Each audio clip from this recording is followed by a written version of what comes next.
Αθηνών από τους Ανεξάρτητους Έλληνες και ο κύριος Άγης Βερούτης από τη Δημιουργία Ξανά. Να σας καλωσορίσω και τους δύο σας εδώ στο στούντιο του SBC.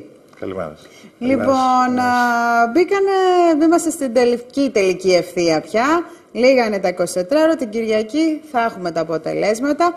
Θα ήθελα να ξεκινήσω από εσάς, κύριε Παχύλα, γιατί διαλέξατε τον κύριο Καμένο και γιατί μπήκατε στους Ανεξάρτητους Έλληνες, μιας και είναι η πρώτη φορά, τουλάχιστον στο κεντρικό πολιτικό στίβο, που εισέρχεστε. Σας ευχαριστώ πάρα πολύ για την ερώτηση. Καταρχήν να πω καλημέρα στους τηλεθεατές, να μεταφέρω τις ευχές του Προέδρου μας, του κ. Πάνου Καμένου, για καλή εβδομάδα και καλή Πρωτομαγιά. Μπήκα στην κεντρική πολιτική σκηνή προερχόμενος από τη Νέα Δημοκρατία, διότι δεν άλλαξα εγώ, άλλαξε η Νέα Δημοκρατία. Η Νέα Δημοκρατία πλέον δεν ήταν το κόμμα το οποίο ξέραμε και δέχτηκα την πρόταση από τον καλό φίλο Πάνο Καμένο, όπου τον αποδέχτηκα αμέσως και έτσι προχωράμε μαζί και είμαι μάλιστα και συνιδρυτής του κινήματος. Αυτό ήταν που με όθησε να στρατευτώ κι εγώ μαζί με το κίνημα, το ότι η Νέα Δημοκρατία άλλαξε και όχι εγώ. Και άλλαξαν πολλά στη Νέα Δημοκρατία με την ηγεσία του κυρίου Σαμαρά και έτσι αυτό με οδήγησε στο κίνημα του Πάνου Καμένου. Μάλιστα. Την ίδια ερώτηση θα θέσω και σε εσάς, κύριε Βερούτη. Γιατί τη Δημιουργία Ξανά, πώς και μπήκατε σε αυτό το κόμμα? Και μετά βέβαια θα επεκταθούμε και στις θέσεις και των δύο κομμάτων, γιατί είναι εισερχόμενα τουλάχιστον στην πολιτική σκηνή. Γιατί λοιπόν επιλέξατε το Δημιουργία Ξανά? Η Δημιουργία Ξανά είναι κάτι το οποίο ξεκίνησε σαν ένα κίνημα ανθρώπων οι οποίοι προβληματίζονταν για τον τρόπο με τον οποίο εξελίσσεται η πολιτική στην Ελλάδα στα τελευταία χρόνια. Άνθρωποι οι οποίοι είχαν αηδιάσει με την πολιτική και δεν είχαν ασχοληθεί ποτέ με αυτήν, αλλά βλέποντας την επίθεση στην οποία υπόκειται αυτή τη στιγμή η μεσαία τάξη από τις κυβερνήσεις των τελευταίων ετών, φτάσανε στο σημείο να μην μπορούν πλέον να ανεχθούν αυτούς τους ίδιους ανθρώπους που σε τόσα χρόνια φτάσαν την Ελλάδα μας εκεί που είναι σήμερα και να αποφασίσουν, όπως οι επιβάτες της πτήσης 93, να σπάσουν την πόρτα για να μπουν στο πιλωτήριο. Η Δημιουργία Ξανά εκπροσωπεί τη φωνή της μεσαίας τάξης. Της μεσαίας τάξης που είναι η ραχοκοκαλιά της ελληνικής οικονομίας και κοινωνίας και η οποία ουσιαστικά με τις επιλογές των κυβερνήσεων των τελευταίων 3 ετών έχει εξαθλιωθεί και επίκυνται και ακόμα χειρότερα το Μάιο. Μάλιστα.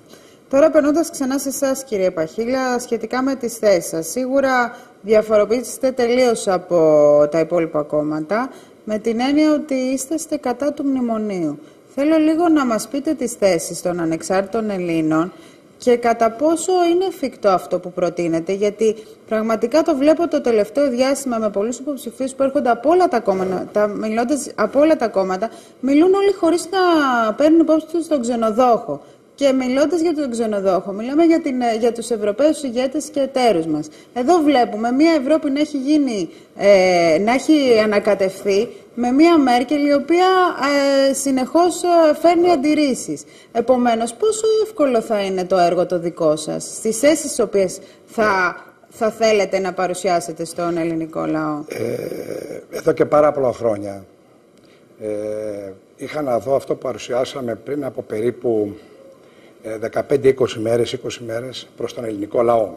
Ένα κίνημα το οποίο γεννήθηκε στις 24 Φεβρουαρίου, μέσα σε 2 μήνες καταφέραμε να παρουσιάσουμε την εθνική μας αντιπρόταση, η οποία μιλάει εφόλης της ύλης για ένα συγκεντρωτικό οικονομικό πρόγραμμα.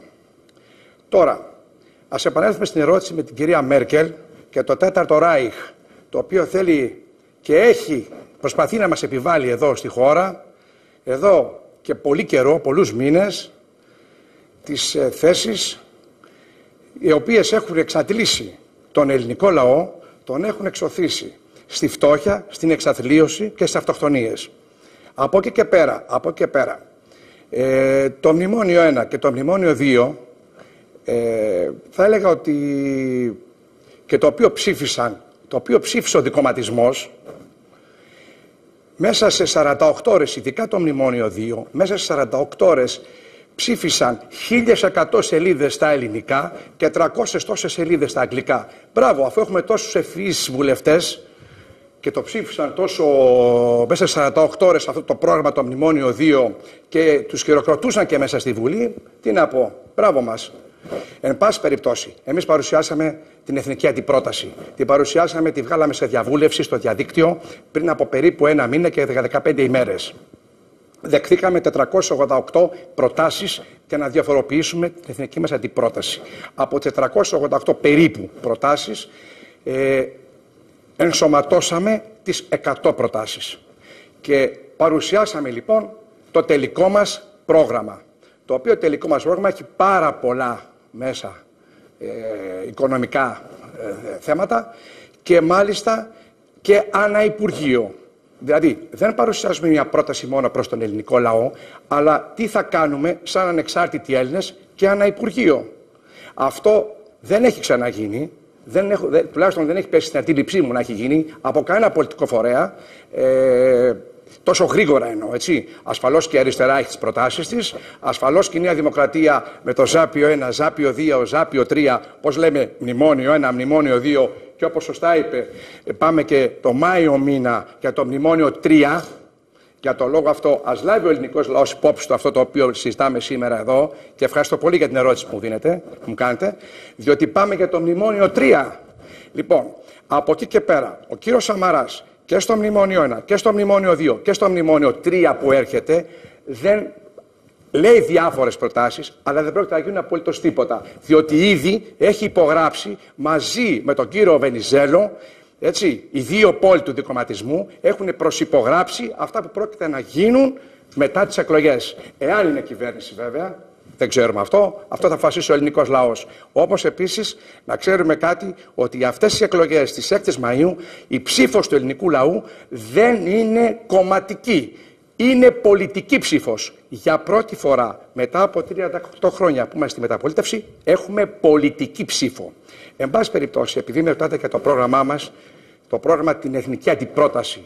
Είναι λοιπόν ένα ολοκληρωμένο πρόγραμμα που σας είπα, των ανεξάρτητων Ελλήνων, και περιλαμβάνει πάρα πολλά πράγματα. Είναι περίπου 55-57 σελίδες η εθνική μας αντιπρόταση και μιλάει εφόλης της ύλης για όλα τα οικονομικά. Για παράδειγμα, την επόμενη μέρα εμείς κρατικοποιούμε, εάν ο λαός της 6ης Μαΐου, στις εκλογές της 6ης Μαΐου μας δώσει τη δύναμη, μας δώσει την ψήφο και την εντολή, το πρώτο που θα κάνουμε είναι βεβαίως, όπως είπαμε, κατάργηση του μνημονίου. Δεν το συζητάμε αυτό. Επίσης, μέσα σε 30 ημέρες έχουμε το οικονομικό μας πρόγραμμα. Ναι. Περιλαμβάνει 30 ημέρες, 6 μήνες, 18 μήνες, 4 χρόνια. Καταλάβατε, είναι ένα πρόγραμμα με 4 πυλώνες. Το πρώτο μήνα λοιπόν θα κρατικοποιήσουμε την Τράπεζα της Ελλάδος. Η Τράπεζα της Ελλάδος είναι ο δούριος ύπος, είναι το εφαλτήριο των τοκογλύφων και των δανειστών να έρθουν εδώ στη χώρα και να επιβάλλουν αυτά τα μέτρα της εξαθλίωσης, της φτώχειας και των αυτοκτονιών. Μάλιστα. Αυτό είναι. Σας δίνω ένα παράδειγμα. Επίσης, υπάρχουν πολλά άλλα. Να κάνουμε μια μεγάλη επενδυτική τράπεζα, έτσι, ένα άλλο παράδειγμα, και θα καταργήσουμε πολλά πράγματα όπως το Τηρεσία, το χαράτσι της ΔΕΗ και ούτω καθεξής στην πορεία, εάν βεβαίως, είπαμε, μας δώσει τη λαϊκή εντολή της κυβέρνησης. Το θέμα είναι και αυτό που το ερώτημα που έρχεται σε μένα τουλάχιστον είναι ότι αυτή η κατάργηση του μνημονίου όπως την παρουσιάζεται και την έχετε θέσει, κοιτάξτε, τι κόστος θα έχει, γιατί δεν ξέρω αν θα είναι μέσα στη ζώνη του ευρώ, δεν ξέρω αν είναι τόσο εύκολο να καταργηθεί κάτι το οποίο ήδη έχει υπογραφεί όχι μόνο από τη δική μας χώρα, το βλέπουμε και για τις υπόλοιπες χώρες οι οποίες έχουν ενταχθεί σε αυτό το μηχανισμό στήριξης. Είναι τόσο απλό να καταργηθεί ένα μνημόνιο και να μείνουμε εμείς εντός της ζώνης του ευρώ, εκτός αν μιλάμε για άλλο νόμισμα. Το μνημόνιο σας λέω ότι είναι από το πρώτο που θα κάνουμε να το καταργήσουμε. Από εκεί και πέρα... Νομικά το έχετε εξετάσει βέβαια. Ναι. Έχουν ελεγχθεί πάρα πολλά πράγματα όλο αυτό το διάστημα, όλη αυτή την προεκλογική περίοδο. Έχω ακούσει που είναι για γέλια, δηλαδή, πράγματα για γέλια, ότι οι ανεξάρτητοι Έλληνες θα είναι εκτός Ευρώπης, εκτός Ευρωζώνης, εγώ ούτω καθεξής, διάφορα. Αυτά δεν στέκουν. Και στην Ευρώπη είμαστε και στην Ευρωζώνη είμαστε. Απλά θέλουμε να είμαστε ισότιμα και ισόνομα στην Ευρωζώνη. Είμαστε εταίροι, δεν είμαστε εταίρες στην Ευρωπαϊκή Ένωση. Αυτό διεκδικούμε. Διεκδικούμε την ισοτιμία στην Ευρωζώνη και στην Ευρωπαϊκή Ένωση. Μάλιστα. Καταλάβατε. Αυτό είναι όλο μας το πιστεύω των ανεξάρτητων Ελλήνων. Κατάργηση λοιπόν του μνημονίου, κατάργηση αυτού του πράγματος το οποίο έφερε τον ελληνικό λαό εκεί που τον έφερε και τι πρόκειται να γίνει μετά τις εκλογές. Και ο ελληνικός λαός μετά τις εκλογές δεν θα έχει άλοθη, δεν θα έχει καμία δικαιολογία για ό,τι πρόκειται να συμβεί. Έτσι, του δίνει τη μεγάλη ευκαιρία σήμερα, κρατάει την τύχη του στα χέρια του. Δεν ξέρω η καγκελάριος Άγγελα Μέρκελ και οι υπόλοιποι εταίροι μας αν θα σας αφήσουν να καταργήσετε το μνημόνιο. Εκεί είναι η ερώτησή μου και η αφήσουν να καταργήσουμε το μνημόνιο. Γιατί να μην ποιος θα μας αφήσει να καταργήσουμε? Γιατί όλοι πάγονται μέσα από ένα δημοσιονομικό σύμφωνο, κάτω από την Ευρωπαϊκή Ένωση. Δεν είναι όλα τόσο η Ευρωπαϊκή απλά. Ένωση, ακούστε να δείτε. Είμαστε ένας ενιαίος οργανισμός. Η Ευρωπαϊκή Ένωση, η Ευρωζώνη, έτσι. Και αν θα καταργήσουμε το μνημόνιο, αυτή είναι η ερώτηση, και πώς θα το καταργήσουμε το μνημόνιο. Πώς αυτή θα γίνει. Την αρχή είναι η ερώτησή μου. Πώς θα καταργήσουμε το μνημόνιο. Ναι, πραγματικά. Κοιτάξτε να δείτε. Όπως σας είπα, έχουμε το πρόγραμμα το οικονομικό μας στην εθνική αντιπρόταση. Θα προχωρήσουμε λοιπόν, και αφού έχουμε λάβει την εντολή, να φέρουμε το θέμα στη Βουλή, να ψηφίσει το πρόγραμμά μας και από εκεί να προχωρήσουμε στην κατάρριξη του μνημονίου. Και σας είπα πώς. Θα καταργήσουμε το μνημονίο μέσω της Βουλής, μέσω της ψηφοφορίας και φυσικά θα προχωρήσουμε άμεσα στην κρατικοποίηση της Τράπεζας της Ελλάδος. Το οποίο η Τράπεζα της Ελλάδος είναι, σας είπα, το εφαλτήριο των τοκογλύφων και δανειστών μας. Δεν επιτρέπεται μια Τράπεζα της Ελλάδος να είναι στο χρηματιστήριο. Δεν επιτρέπεται μια Τράπεζα της Ελλάδος να παίζει ομόλογα. Πού ξανακουστήκαν αυτά τα πράγματα τώρα, δηλαδή. Δηλαδή, είναι σαν να σας λέω τώρα ότι πρέπει το ΣΔΟΕ να πει στο χρηματιστήριο. Μα είναι δυνατόν να πει το ΣΔΟΕ στο χρηματιστήριο? Μάλιστα, αυτό το πράγμα συμβαίνει.